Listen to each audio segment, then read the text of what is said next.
प्रदेश कांग्रेस अध्यक्ष दीपक बैजा आरोप लगाए कि 150 से ज्यादा उद्योग की बंद होना राज्य सरकार बढ़ावे सबसे बड़े असफलता। केन की बिजली के रेट बढ़े ले उद्योग मन हुआ थे बहुत बड़े नुकसान। प्रदेश कांग्रेस अध्यक्ष दीपक बैजा राज्य सरकार पर उद्योग धंधा मानला बंद करे के षड्यंत्र के लगाए हैं। अपन बयान में दीपक बैजा की कि प्रदेश में 150 से ज्यादा उद्योग बंद होने की स्थिति में पहुंच गए हैं और मन कच्चा माल की उपलब्धता आसानी से नहीं हुआ थे। उन्हें बिजली के दर भी उद्योग समूह पर काफी बढ़ा दी गई है।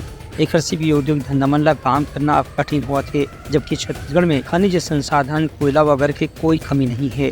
बिजली को लेकर पूरे प्रदेश में हाहाकार मचा हुआ है। आम जनता त्रस्त है।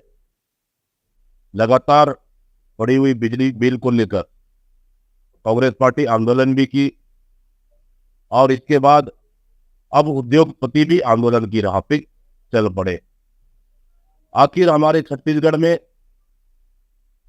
कोयले की कमी नहीं है, खनिज संसाधन की कमी नहीं है, न जल जंगल की कमी, किसी प्रकार की कमी नहीं है। उतनी संसाधन में अगर कांग्रेस की सरकार कम दरों में बिजली दे सकती है तो भारतीय जनता पार्टी की सरकार क्यों बिजली नहीं दे सकती?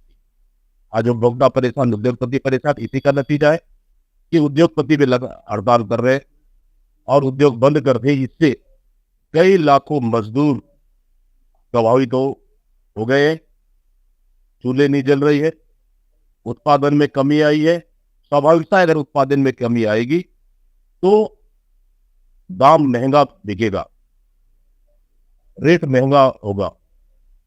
तो इस तरह से सरकार को इस पे गंभीरता से विचार कर जो कांग्रेस की सरकार में उपभोक्ताओं से उद्योगपतियों तक जिस दर पे बिजली देती थी, उपलब्ध कराती थी, उसी दर पर सरकार को बिजली उपलब्ध कराकर